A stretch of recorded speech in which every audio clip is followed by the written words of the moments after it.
Vamos entrando aí, gente.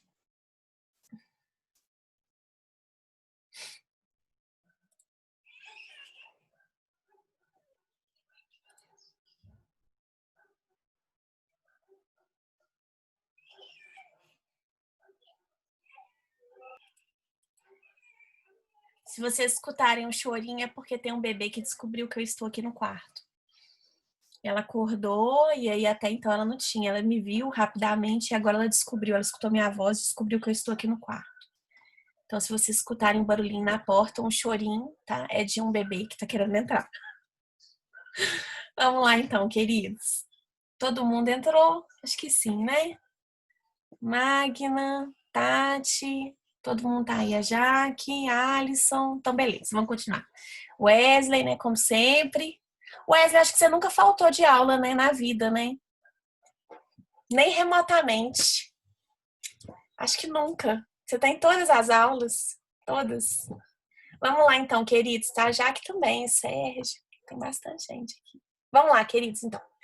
Bom, aí o que acontece? Eu tava falando para vocês que se o exequente não quiser subrogar, né, não quiser ficar com esses bens do crédito, né, que ele teria aí que ele penhorou, ele pode preferir alienar esses bens judicialmente, ou seja, esses bens irem ao leilão e ele ficar com o produto da venda desses bens, tá?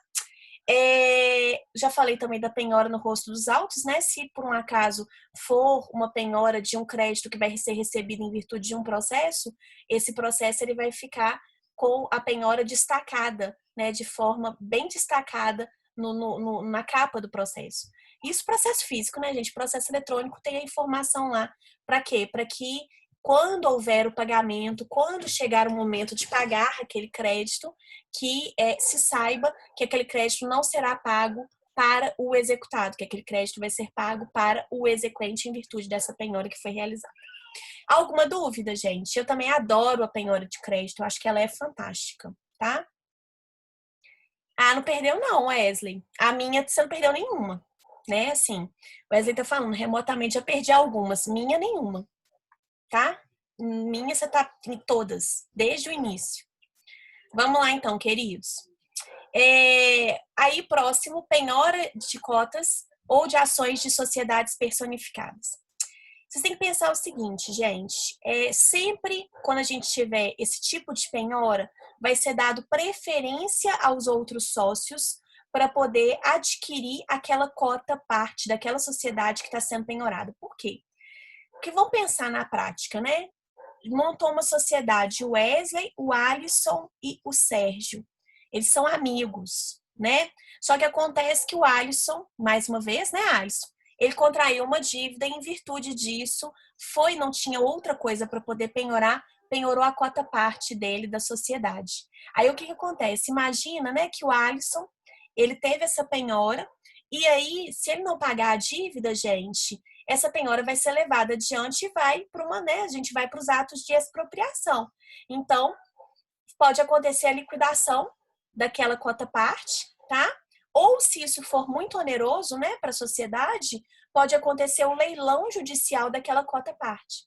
E aí imagina que a Tati, ela ficou interessada em adquirir a cota parte do Alisson, tá? Em leilão. Imagina a Tati entrando nessa sociedade, caindo de paraquedas. Imagina para os outros sócios, né? Terem que conviver com a Tati, que é uma pessoa estranha.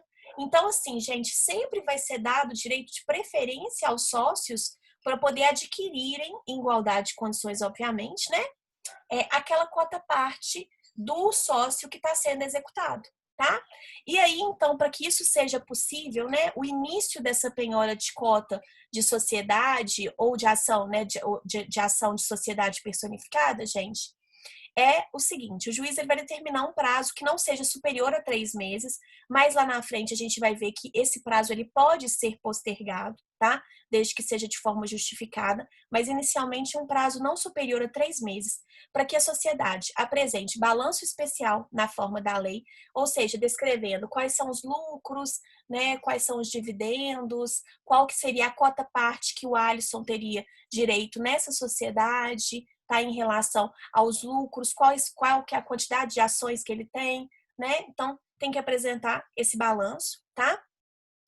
Que a sociedade ofereça cotas ou ações aos demais sócios, observando também o direito de preferência legal ou contratual, né? Como eu expliquei para vocês, é sempre interessante que a própria sociedade se reorganize em torno dessa dívida que foi aí contraída por um dos sócios, para que a configuração permaneça pelo menos semelhante, para que uma pessoa totalmente estranha não entre na sociedade, né?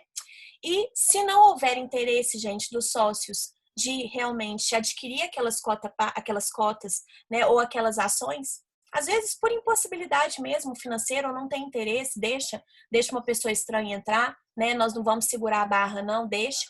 Para que a sociedade ela proceda à liquidação das cotas ou das ações, depositando em juízo o valor apurado em dinheiro. Essa liquidação é como se fosse a venda mesmo, né? A própria sociedade se organizando para poder efetuar essa liquidação, ou seja, essa venda das cotas partes, da cota parte ou das ações do sócio que está sendo executado e que esse valor seja depositado em juízo. Então, a própria sociedade, ela se organiza para que isso seja realizado, tá? Sem que haja necessidade de um leilão judicial.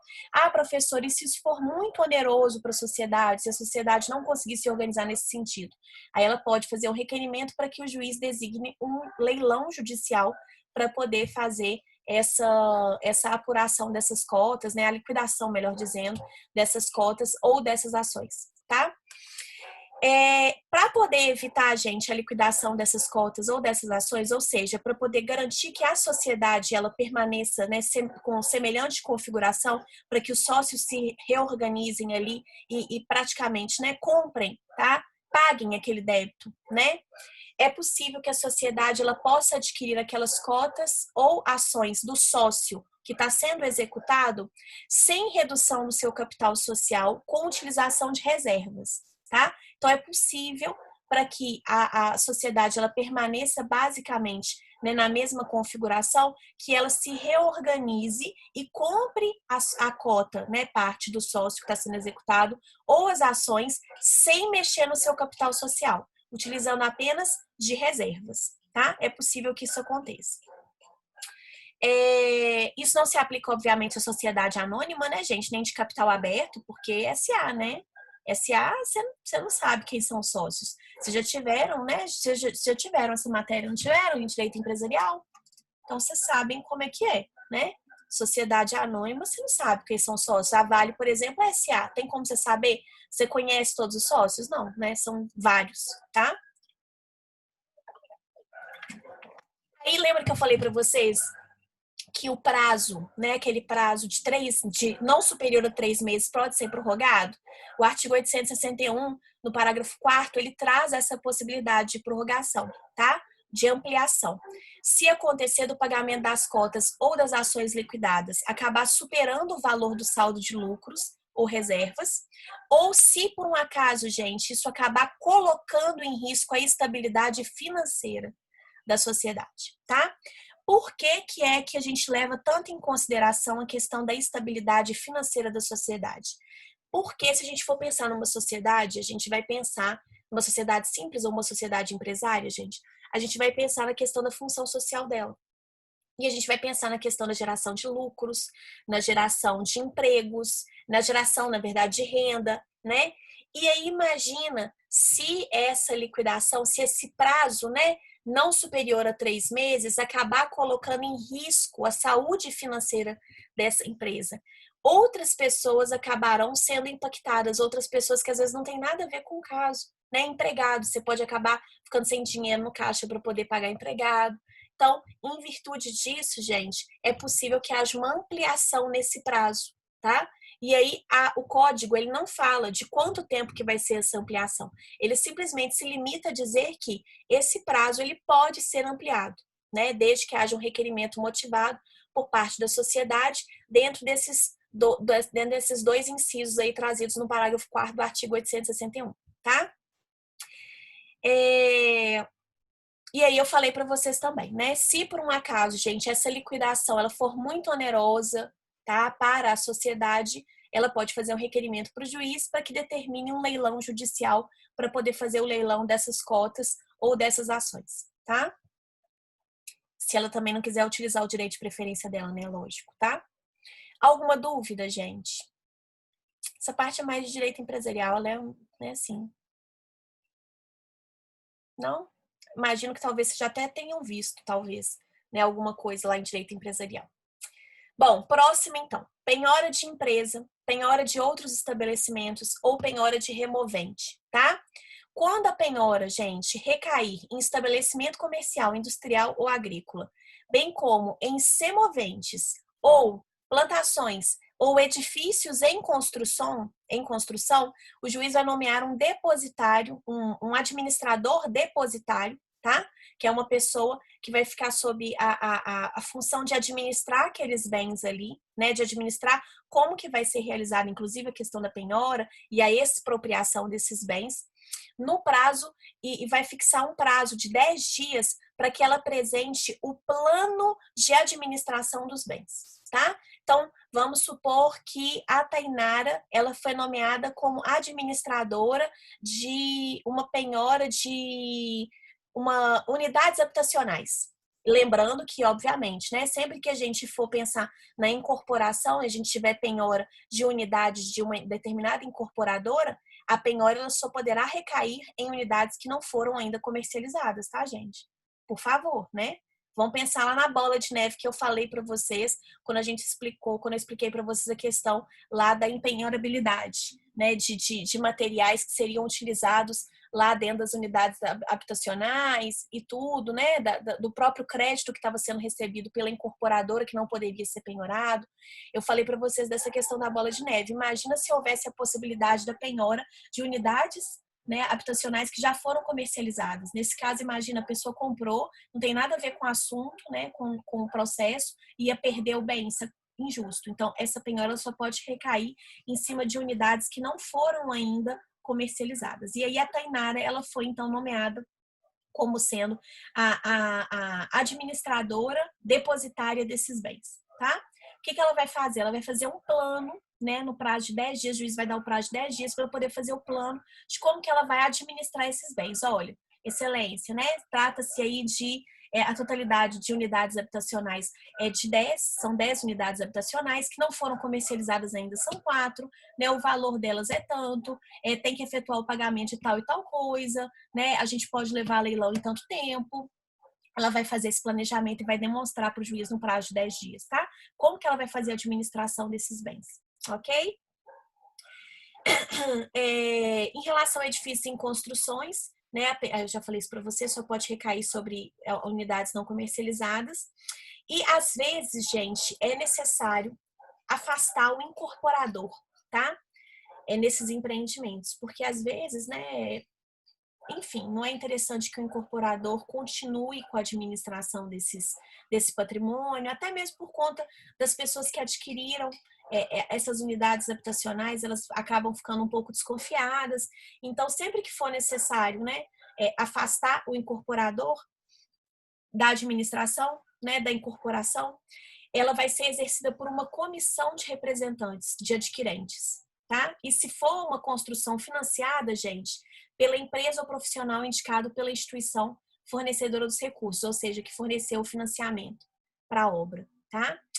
Penhora de empresa, gente, que funcione mediante concessão ou autorização, vai ser feita conforme o valor do crédito sobre a renda, sobre determinados bens ou sobre o patrimônio total. E o juiz vai nomear como depositário de preferência um dos seus diretores. Por exemplo, né, vamos supor penhora da Oi. Suponhamos que a Oi seja penhorada, né? É uma empresa que funciona mediante concessão? Sim, ela tem a concessão para poder administrar a parte do serviço de telefonia, né? Então, se por um acaso acontecer dessa empresa ser penhorada, quem vai fazer a administração dela é um dos seus diretores. Deixa eu ver mais o que de interessante aqui eu falar para vocês.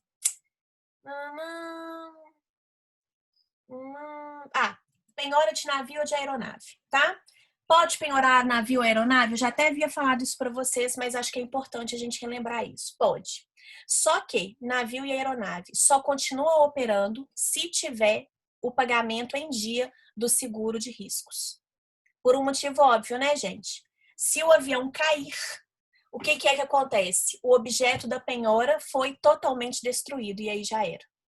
Né? Então, pode continuar suas operações normalmente? Pode. Navio pode continuar fazendo cruzeiro normalmente? Pode. Mas só sai do porto o navio, só sai do aeroporto o avião, se o seguro de risco estiver em dia. Se não tiver, já era, tá? Tá. Ah, e aí, gente, essa penhora, ela é tida como se fosse em último caso, tá? Se não tiver outra forma, né, do exequente receber o valor, se ele não tiver outro bem para poder penhorar, é que vai ser feita a penhora prevista aí nos artigos, né, 862 e 863, tá? Até 865 do Código de Processo Civil. Beleza? Coloquei para vocês, inclusive, não saiba mais, gente, uma notícia, né? Na verdade, não é nenhuma notícia, uma informação de um processo lá do Tribunal de Justiça do Distrito Federal, referente à penhora de percentual de faturamento de empresa, tá? Essa penhora também é top. Ela é muito top, né? É possível, gente, que haja, né, a penhora de uma porcentagem do faturamento da empresa? É possível, tá? Desde que essa penhora não inviabilize as atividades da empresa. Desde que essa penhora não prejudique as atividades da empresa. Então, o cuidado que vai ser tido no caso, gente, por parte, inclusive, do magistrado, é de estabelecer uma porcentagem que seja possível atender aos interesses do exequente e, ao mesmo tempo, possibilitar a continuidade da prestação de serviços por parte daquela empresa que teve um percentual de faturamento ali penhorado, tá? E aí, o que acontece, né? Se por um acaso, quando é que vai acontecer essa penhora de percentual de faturamento da empresa? Se o executado, gente, não tiver outros bens ou tendo outros bens, o juiz considerar que essa penhora é uma penhora que vai trazer menor onerosidade para o executado, menor gravosidade para o executado, ele vai autorizar a penhora de percentual de faturamento. Então, por exemplo, a Tati, ela é dona de uma academia, tá? E aí a Tati, ela está devendo para a Magna. E a Magna sabe que todo dia 10 tem vencimento de mensalidade lá na academia que a Tati é dona, que a Tati é proprietária. Então a Magna, né, ela faz o requerimento ao juiz, ponderando que seria mais interessante e pede a penhora de percentual do faturamento. Ela pede, por exemplo, 30%, tá? Do faturamento da Tati.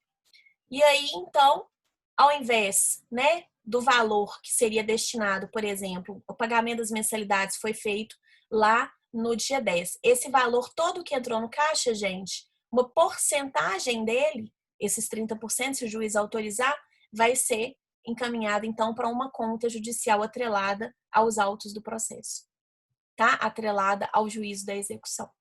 É assim que funciona, né, essa penhora desse percentual de faturamento, tá?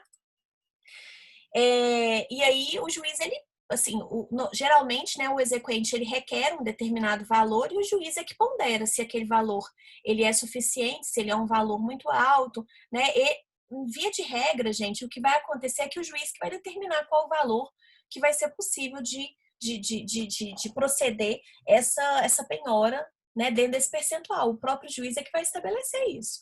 Né? Você pode pedir, mas o juiz é que vai decidir de acordo com o caso concreto, de acordo com o que usualmente é feito, aí o juiz ele decide qual que é o percentual que ele vai autorizar ali, tá? E aí, né, o juiz vai nomear também um administrador depositário, tá? Que vai submeter à aprovação judicial a forma, né, de atuação, vai ter que apresentar contas mensalmente. Olha, entrou tanto na academia, né? Teve que efetuar o pagamento de tais e tais funcionários e tudo, né? Foi penhorado tal valor, falta ainda para poder pagar a dívida toda tal valor, tá? Isso tudo é bem estabelecido, ok? E, por último, não menos importante, penhora de frutos e rendimentos de coisa móvel ou imóvel, tá? Essa penhora, tá, gente? De frutos e rendimentos de coisa móvel ou imóvel, né? Ela a gente leva em consideração também a questão da menor onerosidade, da menor gravosidade, né? Então, às vezes a gente tem um bem que é impenhorável, mas esse bem está alugado. Então, já que eu não posso penhorar o bem, né? Porque é um bem de família, por exemplo, eu posso, no entanto, penhorar o aluguel. Então, eu vou penhorar os rendimentos desse imóvel. Eu tenho uma fazenda, tá? E aí, essa fazenda, ela é de gado leiteiro. Eu preciso do gado leiteiro para poder, né, manter a minha sobrevivência dos meus parentes, dos meus filhos que moram comigo e tudo mais. Só que o juiz ele pode determinar, então, que uma parte da produção de leite seja penhorada, tá? O juiz pode determinar, por exemplo, a penhora do bezerrinho, né? Que vai nascer e aí pode penhorar então o bezerrinho. Tem uma safra de soja, parte da safra de soja pode ser penhorada. Isso tudo, gente, entra, né, na penhora de frutos e rendimentos de coisa móvel ou imóvel, né? E aí o que acontece?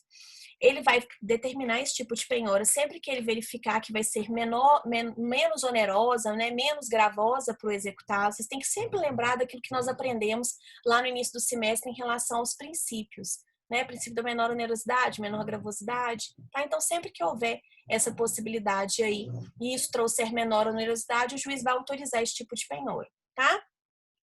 E aí, quando ele autoriza essa penhora, gente, ele nomeia também um administrador depositário, que vai ficar por conta de fazer a administração, de como, né, de quanto que já foi pago, ele vai ter que prestar essas contas também, tanto que já foi pago, tanto que está faltando, tá?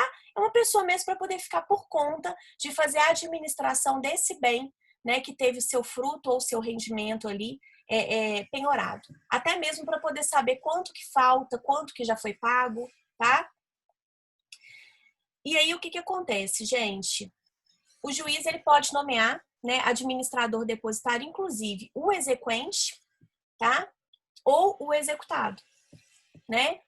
E aí, se ele verificar que não tem acordo entre as partes, ele mesmo vai nomear um profissional para poder fazer a administração desses bens, né? A administração, o desempenho dessa função para poder verificar quanto que falta, né? Fazer essa administração certinha ali referente a essa penhora de frutos e rendimentos, tá? Bom, tudo, né, tem que ser registrado nos autos do processo e o exequente ele vai dando quitação, gente, à medida em que ele vai recebendo. Então, vamos supor, né, recebeu o aluguel naquele mês, foi quitado, então, R$ 1.500. Então, da dívida, fez a atualização da dívida, quitou R$ 1.500. Ok, falta ainda tanto. Recebeu mais R$ 1.500 de aluguel, fez a atualização da dívida, juros, correção monetária, né, bonitinho, quitou, tirou lá o valor de R$ 1.500, ainda falta tanto. Então, esse valor, essa prestação de contas, gente, tem que ir sendo feita, né, nos autos do processo regularmente, tá? Direitinho, para que não haja nenhum problema, para que não haja, né, nenhum pagamento a mais, inclusive.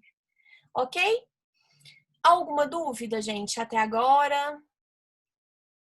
Ah, professor, e aí como é que funciona? A gente intima, então, se o imóvel estiver alugado, intima, então, o inquilino para que ele não efetue o pagamento para o executado e sim efetue o pagamento, né, nos autos do processo? Sim, tá? Vai ser intimado o inquilino para poder efetuar o pagamento de forma judicial. Certo, queridos? Mais alguma dúvida? Não? Aí eu coloquei um exercício para vocês. Meus vizinhos estão mexendo com furadeira. Eu coloquei um exercício para vocês, então não se assustem, né, com barulho, tá? Por favor. Coloquei um exercíciozinho para vocês explicarem os procedimentos abaixo. Eu acho que é muito importante isso, viu, gente? Principalmente para a prova final, tá? Então fica a dica, né? Estudem essa parte, tá? E coloquei um exercício na prática, né? Um caso prático para vocês. Antônio está sendo executado em virtude de título executivo extrajudicial de quantia.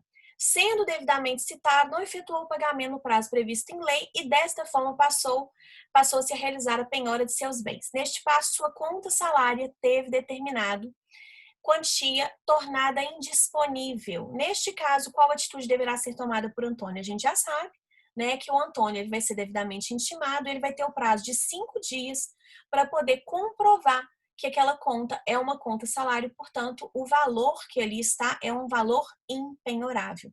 Lembrando que, se você está por conta da defesa do executado, você vai alegar impenhorabilidade absoluta. Se você está na defesa do exequente, você vai alegar o posicionamento do STJ em relação à possibilidade de penhora de percentual do valor contido na conta salário, tá? Nesse caso aqui, como vocês seriam advogados do Antônio, né? Que é o executado, vocês vão falar que não pode penhorar de jeito nenhum. Beleza, queridos? Ai, desculpa, gente. Alergia matinal, tá? Bom, e aí eu coloquei para vocês no Saiba Mais aquela notícia, né? Da penhora de crédito decorrente de pagamento com cartão e vale alimentação. Bem legal, tá? E fica a dica, estudem essa parte das penhoras aí, penhora de dinheiro, de crédito, de cota de ação de sociedade, de empresa, estabelecimento semovente, faturamento de empresa e frutos e rendimentos do bem, porque ela vai ser importante para vocês, tá? Beleza, meus queridos? Tranquilo? Alguma dúvida? Vou esperar vocês responderem para saber se vocês não estão dormindo. Não, sem Tranquilo. dúvida. Então, beleza, queridos. Então, a gente não tem aula semana que vem, né? Dia 9, vocês têm prova suplementar, tá? Dia 11, a gente tem feriado, né? De Corpus Christi, último feriado desse semestre. E então, semana que vem a gente não tem aula. Então, a gente se encontra na próxima aula, ou seja, dia 16, para a gente dar continuidade à matéria e a gente já vai entrar na parte de avaliação e de adjudicação. Então, eu já vou falar de como que se procede a questão da avaliação de bens. Quem faz a avaliação de bens, em regra, é o oficial de justiça. Eu já tinha falado isso para vocês. Ah, mas se essa avaliação estiver correta, tem como ter uma segunda avaliação? Tem, a gente vai falar disso. E vai falar também da adjudicação, que eu já havia explicado para vocês, que é quando o exequente aceita ficar com o bem que foi penhorado em pagamento à dívida, né? A adjudicação, a gente já havia falado, ela é muito boa para o executado, mas às vezes ela não é tão boa para o exequente. Ela é boa para o executado porque é uma garantia de que ele está perdendo aquele bem pelo valor de avaliação. Mas para o exequente, às vezes, não é tão interessante, tá? Beleza, meus amores? Então, um beijo grande para vocês. Quem for fazer a prova suplementar, uma excelente prova, tá? Estudem até o artigo 836 da minha matéria, né? Fiquem calmos, eu estarei com vocês o tempo inteiro, tá? Então, se tiver qualquer problema em relação à prova, pode me acionar, pode me chamar na hora, tá? E fiquem tranquilos, vai dar tudo certo, tá bom? Então, um beijo enorme para vocês, ótimo fim de semana e até daqui a uma semana, né? Daqui a 2 semanas, né? Quase. Até da terça-feira, dia 16, tá, meus amores? Então, um beijo grande para vocês, tchau!